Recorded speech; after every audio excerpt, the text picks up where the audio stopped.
Opportunity और motivation वो दोनों ना बिहार में मिलती है, इंडिया में कहीं नहीं मिलती। आप देख नहीं रहे भाई, बिहार में भी बहुत अपॉर्चुनिटी है। बिहार के लोगों ने जाके पूरा मॉरिशस कंट्री को बना दिया है वहाँ पे। तो ये क्यों कहते हैं आप कि बिहार में अपॉर्चुनिटी नहीं है? सर हम कहते हैं जय जवान जय किसान।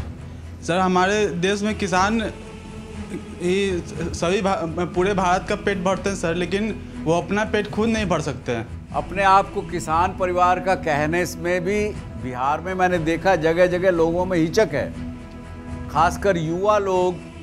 बिहार में ही नहीं, देश के दूसरी जगहों पे भी खेती करना नहीं चाहता, किसान रहना नहीं चाहता। तो आप लोगों को वापस आना पड़ेगा।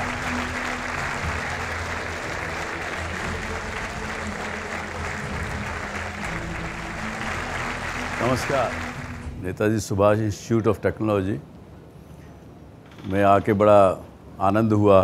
और पिछले हफ्ते के सेशन में जब यहाँ के स्टूडेंट से मैंने इंटरेक्ट किया तो ये भी समझ में आया कि भाई आप लोग बहुत जागरूक लोग हैं।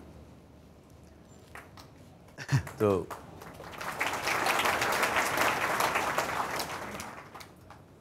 आज भी हम जो चर्चा करने जा रहे हैं कि चहुमुखी डेवलपमेंट कैसे हो देश में। जब गीता में भगवान कृष्ण ने अपना जब विराट रूप अर्जुन को दिखाया तो उसके माने बहुत लोगों ने अलग अलग तरीके से मायने उसके लिए हैं, लेकिन मुझे जो समझ में आया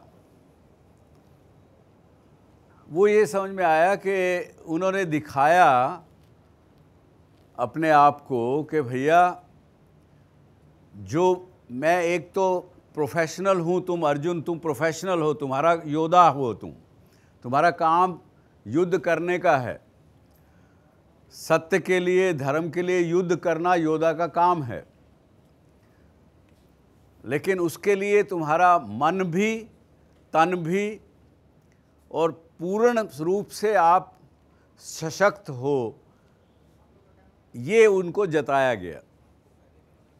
कोई डराने के लिए उन्होंने अपना रूप नहीं दिखाया।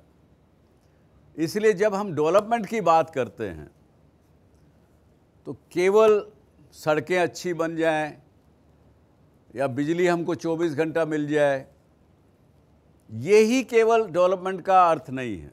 हालांकि ये भी ज़रूरी है, ये भी अपने आप में डेवलपमेंट का एक हिस्सा है, क्योंकि इंफ्रास्ट्रक्चर नहीं होगा तो डेवलपमेंट नहीं होगा। लेकिन अगर संपूर्ण रूप से अगर डेवलपमेंट की बात करें तो पर्सनल, आपका डेवलपमेंट, मेरा डेवलपमेंट, इंडिविजुअल का डेवलपमेंट कैसा हो,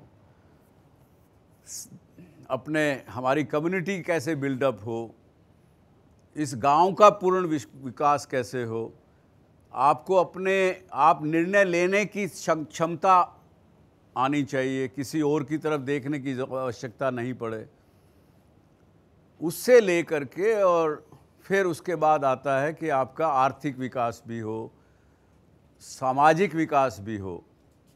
आज भी मेरा पर्सनली ऐसा मानना है, मुझे नहीं पता आप में से कितने लोग सहमत होंगे, हमको कहने को तो आज़ादी मिले हुए 68 वर्ष हो चुके हैं, लेकिन पूर्ण रूप से आज़ादी हमको मिली है क्या? पॉलिटिकल आज़ादी तो हमको मिल गई और वो भी आधी अधूरी। और बल्कि जब यहाँ बिहार में आता हूँ, मैं देखता हूँ तो यहाँ तो वो भी पॉलिटिकल आज़ादी भी पूरी नहीं है। आपके हिसाब से क्या दिक्कतें हैं डेवलपमेंट के लिए? मैं कहना चाहता हूँ सर कि हमें सब चीज़ चाहिए, हमें अच्छा डेवलपमेंट चाहिए, हमें अच्छी एजुकेशन सिस्टम चाहिए, हमें सब कुछ बेहतरीन चाहिए, लेकिन उसके लिए पहल हम नहीं करना चाहते। बहुत अच्छा बात, ये बड़ी अच्छी बात की आपने कि हम खुद नहीं करना चाहते, हम सब कुछ दूसरे से करवाना चाहते हैं। सर हमारी गवर्नमेंट की पॉलिसीज़ भी गलत रूप से चल रही है। हम चलाते हैं कि राष्ट्रीय साक्षरता मिशन, हम क्यों नहीं चलाते हैं कि राष्ट्रीय शिक्षित मिशन? हम लोग जानते हैं कि हम लोग ये क है, ये ख है, पर ये नहीं जानते कि क्या गलत है क्या सही है। सही बात है। आपने कहा कि सरकारी पॉलिसियों का भी तकलीफ है। यस, और क्या कारण? सर हम अपनी सोच भी नहीं बदलना चाहते हैं, जो जैसे चल रहा है वैसे ही चलते देना चाहते हैं। कुछ चीज़ में कोई चेंज हम लोग को एक्सेप्ट नहीं करते हैं, बस जैसे कुछ उदाहरण देंगी आप? जैसे सर कभी एक्सीडेंट हो जाता है सड़क पे तो हम आगे खुद नहीं बढ़ते हैं, सोचते हैं कि हम पुलिस के चक्कर में फंसेंगे या फिर कुछ भी। सर जैसे मेरे घर के सामने ही एक्सीडेंट हो गया था, मेरे मामा हेल्प करने गए पर सब कोई उनको मना किया। इनफैक्ट प्रिंट मीडिया, कुछ लोग प्रिंट मीडिया के थे सर, उन्होंने अजीब सवाल पूछे। सर वो पूछ रहे थे कि आपको कैसा फील हो रहा है, अगर उनका पति वहाँ मर गया है तो उनको अच्छा फील थोड़ी होगा, उनको तो गंदा ही फील होगा। तो उनको ऐसा सवाल नहीं पूछना चाहिए। तो फिर सर सोच में बदलाव होना चाहिए, तभी देश तरक्की करेगा, नहीं तो नहीं करेगा। हम सबकी सोच में बदलाव होना चाहिए। बड़ा अच्छा बात। करप्शन जो है वो मेन चीज़ है जो डेवलपमेंट में प्रॉब्लम क्रिएट कर रही है। हम लोग कहते हैं कि ये सिस्टम का एक रूप ले चुका है, वो कर रहा है तो हम भी करेंगे। करप्शन हर एक, यहाँ एडुकेशन के फील्ड में आपको एडमिशन लेने जाना है या कहीं जाना है तो बस आपको मेरिट नहीं उतना रोल प्ले करता है, उससे ज़्यादा आपको पैसा प्ले करता है। मेरे हिसाब से डेवलपमेंट के लिए सबसे पहले तो गवर्नमेंट में अगर पॉलिटिकल के लिए एंट्री होना है तो उसमें मेरिट होना चाहिए, सबसे पहला बात। क्योंकि हर एक चीज़ में हम देखते हैं कि आईएएस ऑफिसर के लिए कट ऑफ होता है, हर एक चीज़ के लिए लिटरेट खोजते हैं, लेकिन पॉलिटिकल के लिए कोई भी 10th क्लास पास है या 12th क्लास पास है, कोई भी जा सकता है। तो जब उनके अंडर में अगर हमारा गवर्नमेंट हो या हमारा इंडिया हो तो उसमें डेवलपमेंट होना थोड़ा कम हो सकता है। इसके विषय में मेरे ख्याल से एक कुछ याचिका दायर हुई 1980 के आसपास, तो वो जो कॉन्स्टिट्यूशनल बेंच था सुप्रीम कोर्ट का, उसने उसको रिजेक्ट किया। उन्होंने कहा कि संविधान के अनुसार ये नहीं किया जा सकता कि केवल 10वीं क्लास पास या जो ग्रेजुएट पास ऐसी कोई चीज़ लगाएंगे तो वो ठीक नहीं है, ऐसा उन्होंने कहा। लेकिन बहुत सालों बाद, मेरे ख्याल 5, 7, 10 साल पहले ही केवल इतना तो हुआ पहली बार भारत की राजनीतिक परिप्रेक्ष्य में कि जिस आदमी को कोई अगर कन्विक्शन हो गया हो तो वो ना चुनाव लड़ सकता है ना किसी पद पे आ सकता है। पहली बार देश में कुछ हुआ, शुरुआत हुई है। उम्मीद है जो आप कहते हैं वो भी हो। और कुछ 1 या 2 स्टेट में ऐसा कुछ किया है उन्होंने कि जिला परिषद में उन्होंने कहा है कि मैट्रिकुलेट कम से कम आदमी पास होगा, उसी को चुना जाएगा। शुरुआत है, होगा, होना चाहिए, ये इस बात का तो मैं भी सहमत हूँ, लेकिन उसके लिए पूरे देश को एकजुट होना पड़ेगा। सर हम कहते हैं जय जवान जय किसान। सर हमारे देश में किसान ही पूरे भारत का पेट भरते हैं सर, लेकिन वो अपना पेट खुद नहीं भर सकते हैं। अपने आप को किसान परिवार का कहने में भी बिहार में मैंने देखा जगह जगह लोगों में हिचक है, खासकर युवा लोग। बिहार में ही नहीं, देश के दूसरी जगहों पे भी खेती करना नहीं चाहता, किसान रहना नहीं चाहता। तो आप लोगों को वापस आना पड़ेगा।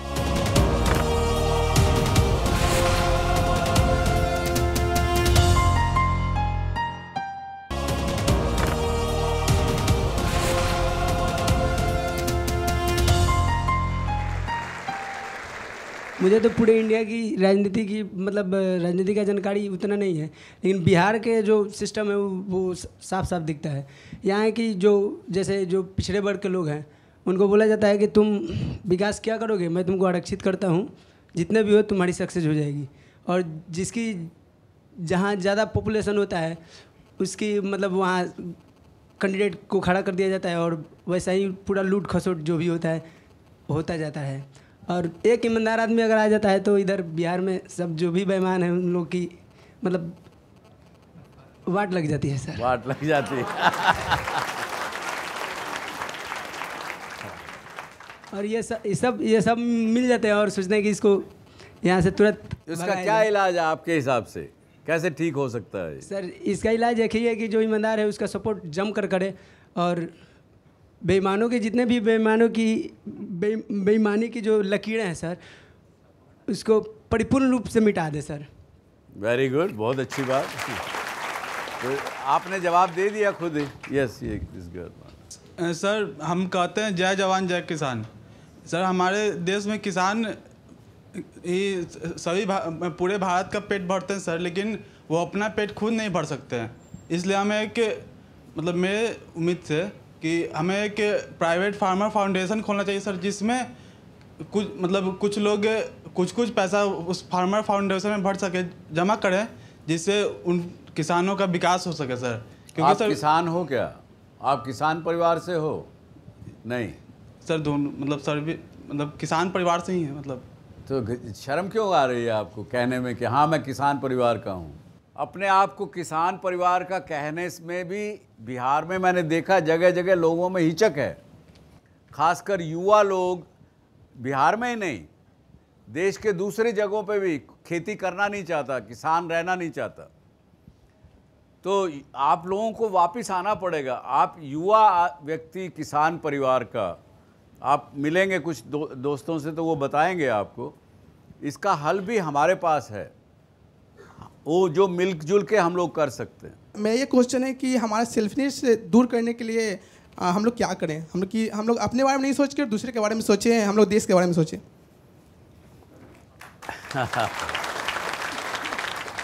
ऐसा है कि जो आदमी अपना अपना केवल स्वार्थ देखता है, उसको हमारे शास्त्रों में मिनरल ह्यूमन बीइंग कहा गया। जो थोड़ा उससे आगे बढ़ गया, जो बोले कि भैया मैं तो ऐसा राजपूत हूँ और सब राजपूतों का ही कल्याण हो, बाकी सब भाड़ में जाएं, तो उसको वेजिटेबल ह्यूमन बीइंग कहा गया। फिर उसके बाद जो व्यक्ति ये सोचेगा चलो मेरा देश, मेरा बिहार, मेरा भारतवर्ष उसका ठीक हो, उसको कहा गया एनिमल ह्यूमन बीइंग। लेकिन जो ह्यूमन बीइंग है, उसको वो कहता है कि विश्व में सबका कल्याण हो, सारे मनुष्यों का कल्याण हो, पूरे वर्ल्ड के मनुष्यों की कल्याण की बात करता है। लेकिन हमारे देश में जो अध्यात्म की शिक्षा है, स्पिरिचुअलिटी की जो शिक्षा है, उसमें एक कदम हम आगे बढ़ गए। ये भारत ही है जो एक कदम आगे बढ़ गया, जिसने कहा कि सब every being should be happy, जिसमें वेजिटेबल भी आ गया, ये भी आ, क्योंकि इस देश में सबसे ज़्यादा एनवायरनमेंट का सोच करने वाले लोग होते थे समय में। तो every being should be happy, वो ऐसा कल्पना आई। तो ये आपको करना पड़ेगा, आपको सोचना पड़ेगा कि मैं कैसा ह्यूमन बीइंग बनूं, तो आप स्वार्थी नहीं रहेंगे। यही एक इसका रास्ता है मेरे हिसाब से।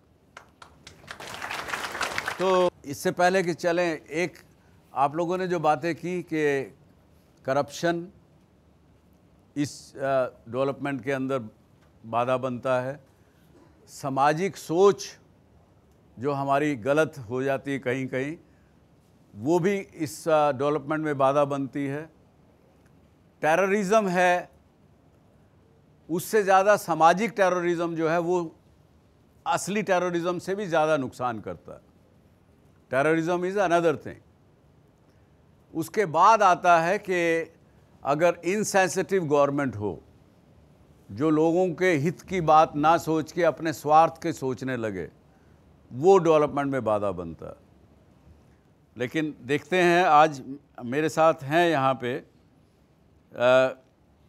जिन्होंने ज़िंदगी में, शशांक जो बिहार के ही रहने वाले हैं, जो 2008 में उन्होंने अपना IIT से ग्रेजुएशन किया, मनीष हैं 2010 में किया, और अमरेंद्र 2011 में जमशेदपुर से IIT की।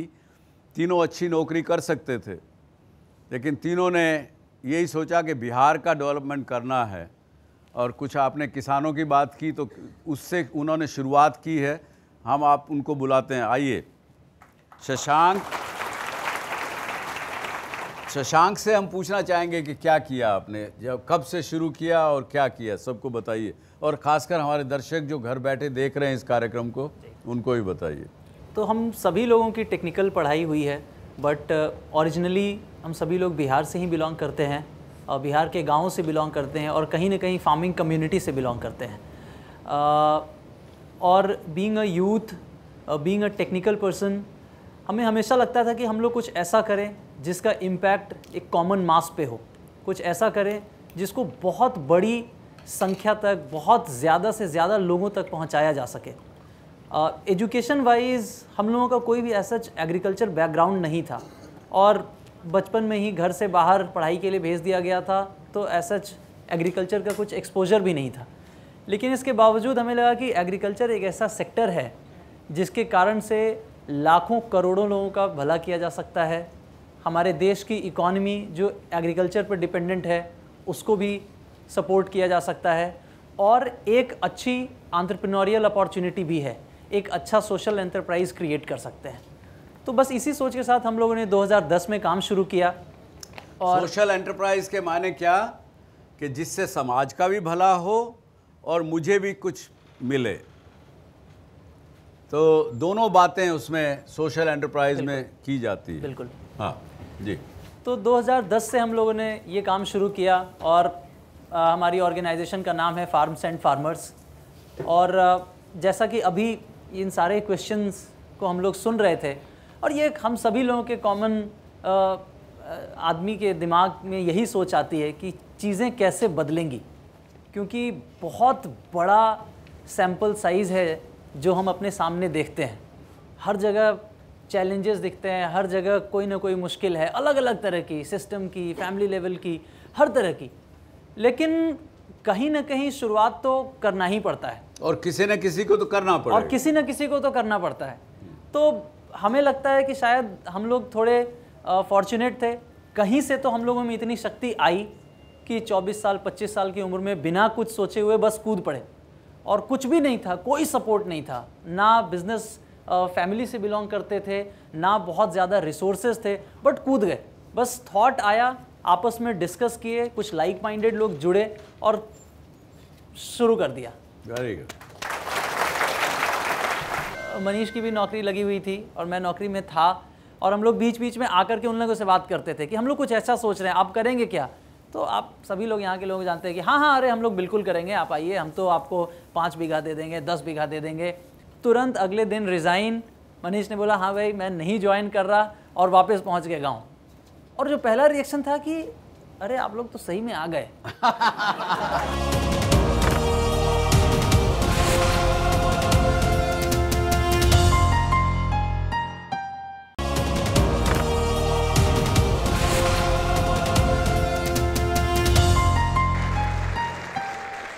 जब भी आपके मन में कोई विचार आए, कोई प्रोजेक्ट ध्यान में आए, कोई चीज़ करने की इच्छा आए, उसको अपने अंदर मत रखिए, डरिए मत कि वो कामयाब होंगे कि नहीं होंगे, ये स्कीम जो मैं कह रहा हूँ या कह रही हूँ ये सक्सेसफुल होगी या नहीं होगी।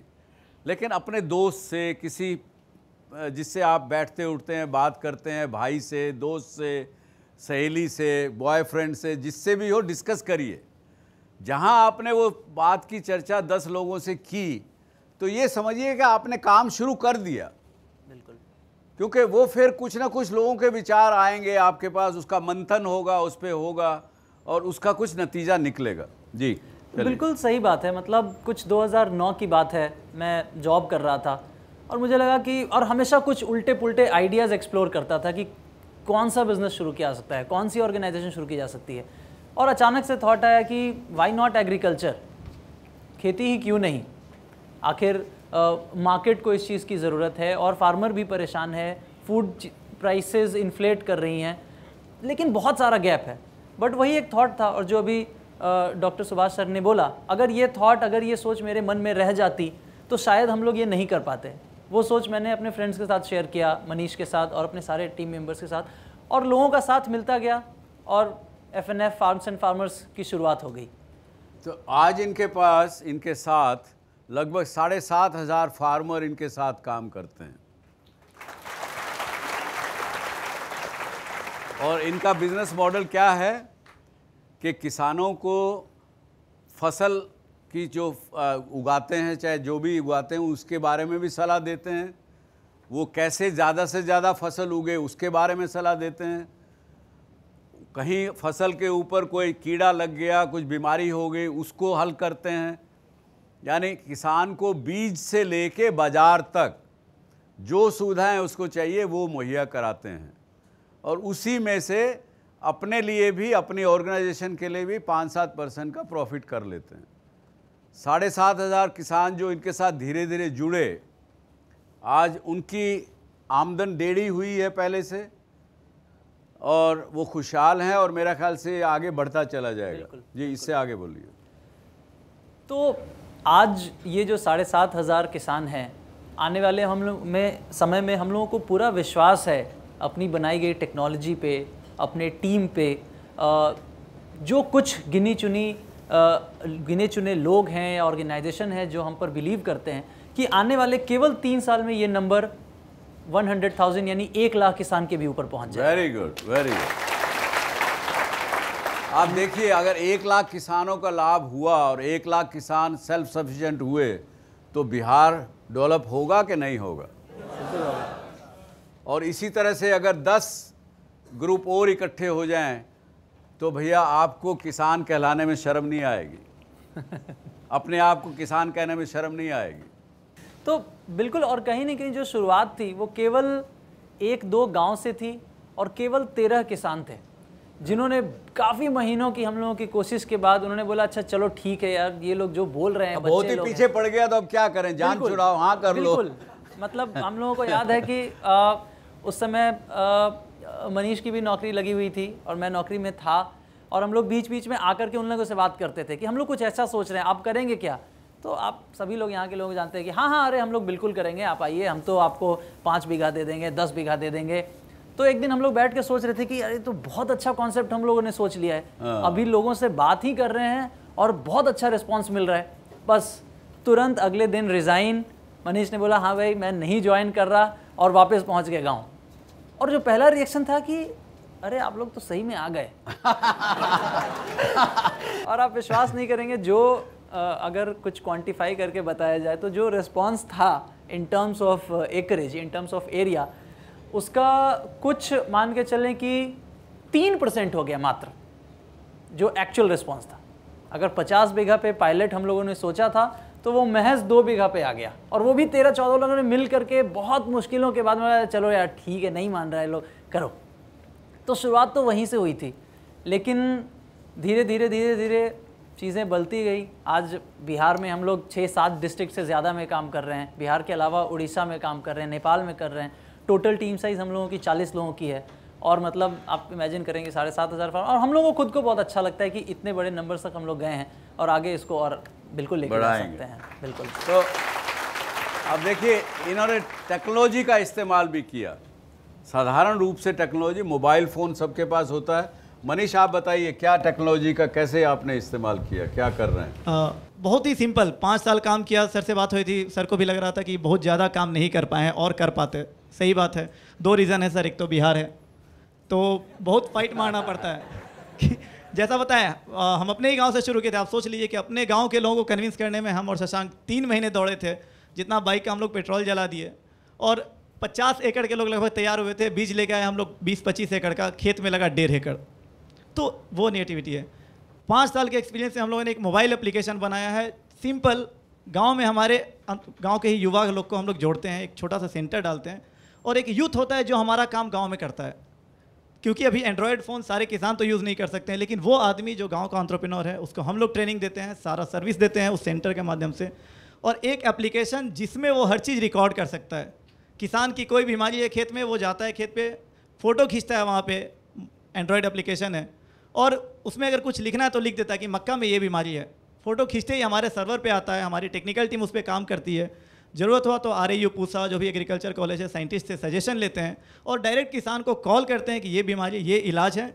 मैसेज आपके इनबॉक्स में चला जाएगा, क्योंकि दवा का नाम हो सकता है किसान नहीं समझ पाएँ, तो आप दवा खेल लें, उसके लिए हम मैसेज कर दे रहे हैं। किसान का रजिस्ट्रेशन करना है, हमारे पास 7,500 किसान है, पूरा डिटेल है कितनी ज़मीन है, ऊंची ज़मीन कितनी है, नीची कितनी है, अभी क्या क्रॉप कर रहे हैं, नया क्रॉप को, सारा डिटेल। तो ये बताइए आप लोग कि इतना सब कुछ आप कर रहे हैं और अभी जो करंट सरकार बिहार की है वो तो अपने आप को डेवलपमेंट ओरिएंटेड मानती है कि हम डेवलपमेंट के साथी हैं, डेवलपमेंट के वो हैं, सपोर्टर हैं। आपको उनसे कुछ मदद मिली क्या बिहार सरकार से, या मिल रही है क्या? सर देखा जाए डर तो लग रहा हो जवाब देने में तो मत दीजिएगा। नहीं, कोई डरने वाली बात नहीं है। हाँ, ऐसा कोई डायरेक्ट मदद नहीं है, लेकिन वही जैसा पहले भी कहा गया कि हम लोग एंटरप्रेन्योर लोग हैं और हम लोग निगेटिविटी में भी पॉजिटिविटी कहीं ना कहीं से ढूंढ के निकाल के ला देते हैं। तो सपोर्ट क्या है, जैसे कि वो अड़चन ना डालें, वही सपोर्ट बहुत है। हाँ? और जैसे हम लोग जब शुरुआती कई गाँव में जब हम लोग गए, और शुरू में हम लोग बाइक पे जाते थे, अभी भी मोटरसाइकिल पे जाते हैं, बट शुरू में जब किसानों से 1 on 1 जाके मिलते थे, 200 किलोमीटर रोज़ बाइक चलाते थे, और जाने पे कई जगह से यही सुनने मिलता था कि अच्छा आप आज तो यहाँ आके सेम डे वापस हो जाइएगा। पहले सड़कें ऐसी थी कि आने के बाद पहले तो 3-4 घंटा आपको आराम करना पड़ता, उसके बाद आप कुछ बोलने की हालत में आते। तो लेट्स से कि अगर सड़कें बन गई कहीं कहीं पे तो वो एक तरह का सपोर्ट है, हमने इसको भाई पॉजिटिव मान लिया। Very good, very good. अगर कोर एग्रीकल्चर की बात करें तो बहुत सारे स्कीम्स गवर्नमेंट्स लाती हैं, सेंट्रल गवर्नमेंट, स्टेट गवर्नमेंट, तो ये एक पॉजिटिव चीज़ है। नेगेटिव ये है कि वो स्कीम्स लोगों तक पहुंच नहीं पाती, हम लोग उसे अपॉर्चुनिटी के रूप में देखते हैं और हम उन इन्फॉर्मेशन को, उन स्कीम्स को अपने फार्मर्स तक पहुंचाते हैं। So that's a kind of support for us. यही है सर, बाकी तो वेरी गुड, वेरी गुड। ये एक बात अब हम कहेंगे कि शशांक, मनीष और आदर्श ने जो बात कही, मुझे जो उससे समझ में आया है कि जो हम पहले विषय आज डिस्कस कर रहे थे कि डेवलपमेंट में क्या बाधाएं हैं, बाधाएं तो बहुत आएंगी, लेकिन ऐसे लोग हमको चाहिए, ऐसे युवक लोग चाहिए जो उन समस्याओं को समझ के किसानों का भी, अपने स्टेट का भी, अपने कम्युनिटी का भी काम करते हों। ये बहुत अच्छा, keep it up and you have all our support. Thank you. Opportunity और मोटिवेशन वो दोनों ना बिहार में मिलती हैं, इंडिया में कहीं नहीं मिल पाती। आप देख नहीं रहे भाई, बिहार में भी बहुत अपॉर्चुनिटी हैं। ये लोग, ये तीनों लड़के क्यों आए वापस अपना नौकरी छोड़ के बिहार में?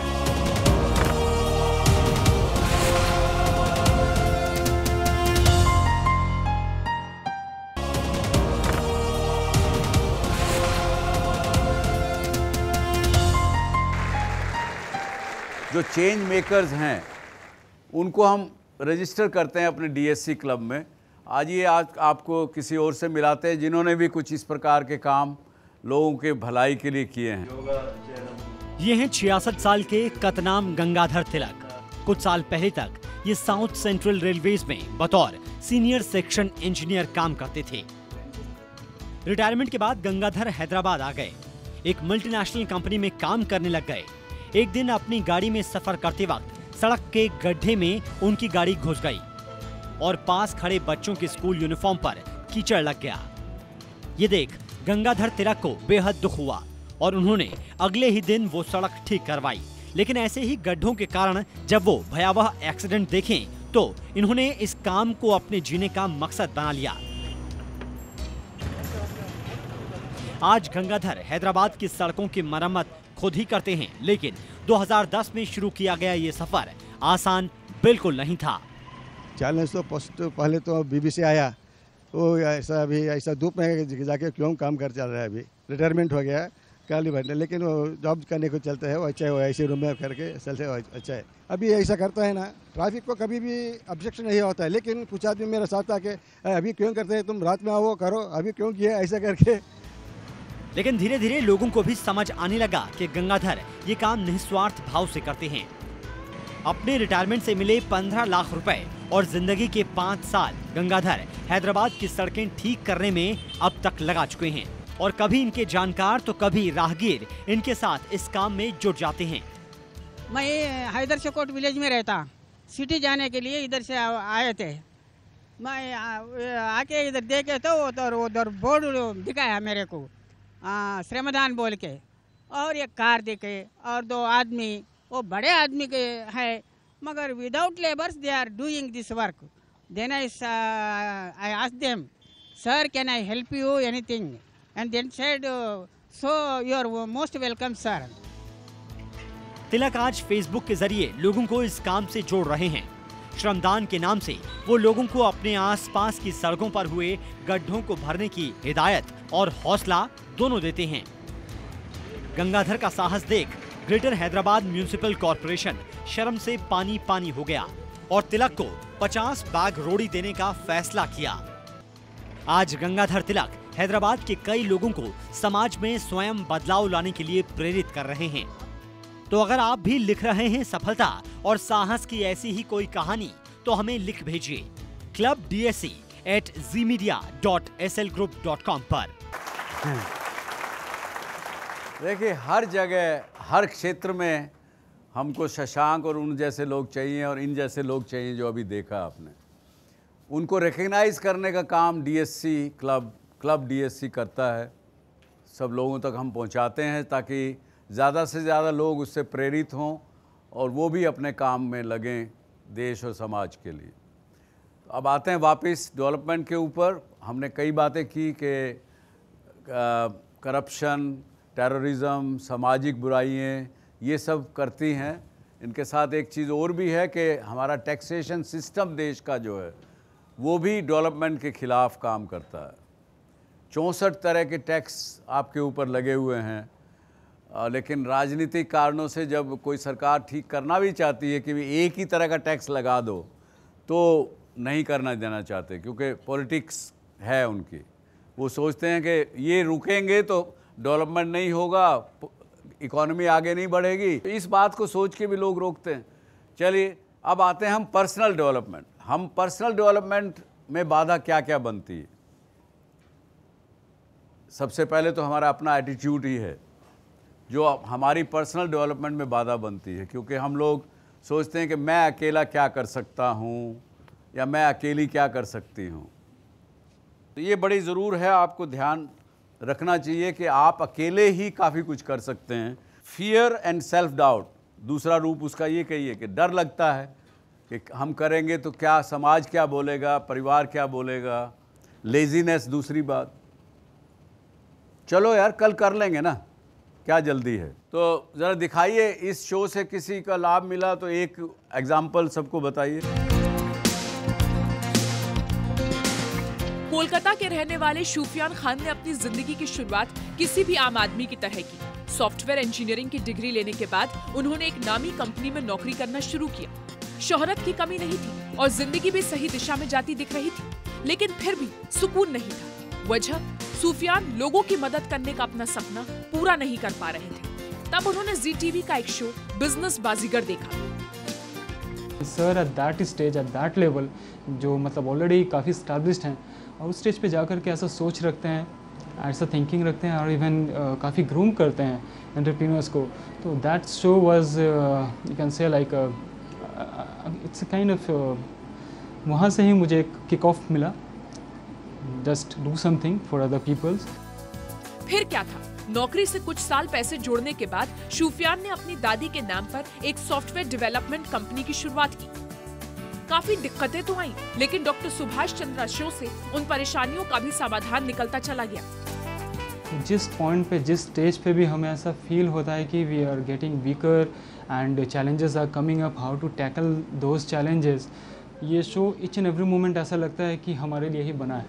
सो जो भी सर मतलब एक्सप्लेन करते हैं, जो भी पॉइंट्स लाते हैं, जो भी एग्जांपल्स देते हैं, it's very real examples and it's very very helpful for a common people, for you know newbie entrepreneurs.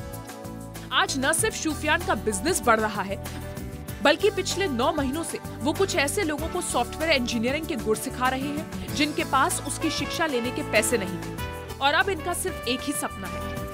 उस स्टेज पे हम पहुंच जाएं कि sir would be calling us for the real example, showing the other entrepreneurs that this is how these people have grown up. So that is what like our next milestone is. जिस लगन से शूफियान अपना काम कर रहे हैं, हमें यकीन है कि इस सपने को हकीकत में तब्दील करना नामुमकिन नहीं होगा।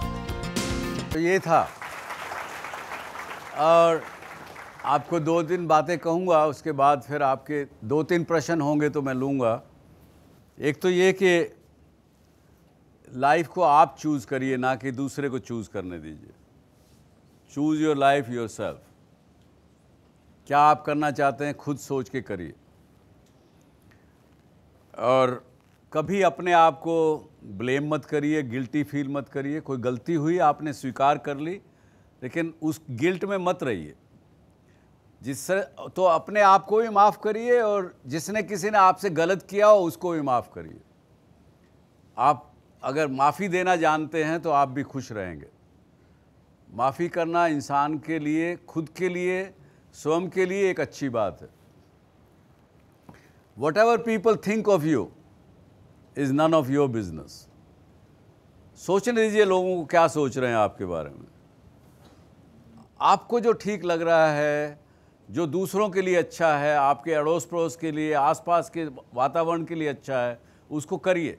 अपॉर्चुनिटी और मोटिवेशन, वो दोनों ना बिहार में मिलती हैं, इंडिया में कहीं नहीं मिल पाती। आप देख नहीं रहे भाई, बिहार में भी बहुत अपॉर्चुनिटी हैं। ये लोग, ये तीनों लड़के क्यों आए वापस अपना नौकरी छोड़ के बिहार में? हम बता रहे हैं सर। हाँ, जैसे कि आप सुंदर पिचाई ले लीजिए, अभी गूगल के जो CEO हैं, अगर वो इंडिया से IIT किए, उसके बाद वो बिहार के लोगों ने जाके पूरा मॉरिशस कंट्री को बना दिया है वहाँ पे। तो ये क्यों कहते हैं आप कि बिहार में अपॉर्चुनिटी नहीं है? हम लोग ज़िंदगी में सक्सेस के पीछे इतने पागल हो जाते हैं कि ज़िंदगी बहुत पीछे छूट जाती है। हम लोग सक्सेस को पाने के लिए किसी भी हद तक चले जाते हैं, चाहे वो सही हो या गलत हो। ऐसे बहुत सारे एग्जांपल्स हैं। सत्यम की अगर हम बात करें तो वहाँ Ramalingam Raju, he was a farmer who became a big corporate owner. But success के पीछे क्या इतना पागल होना सही है कि आप ज़िंदगी को भूल जाएं, आप सही गलत का फैसला ना कर पाएं? वो सक्सेस के पीछे नहीं भागते हैं, वो ग्रीड के पीछे भागते हैं। और चाहिए, सक्सेस तो मिल गई उनको। देखिए, जिस दिन मेरे पास 1 करोड़ रुपया आ गया, उसके बाद क्या है? उसके बाद तो ज़ीरो ही और जोड़ने हैं ना। और जितनी ज़्यादा ज़ीरो जुड़ती जाती है, उतनी भूख मेरी और बढ़ती जाती है, ग्रीड और बढ़ती जाती है। वो मत करिए। तो इसके साथ ही आप लोगों ने आज ये सुना, मेरे आई होप जितनी बातें हमने की उसमें कुछ आपको लाभ मिलेगा। लाभ मिले तो भी लिखिए DSC क्लब को, अगर लाभ नहीं भी मिले तो भी लिखिए। धन्यवाद, अलविदा, जय हिंद।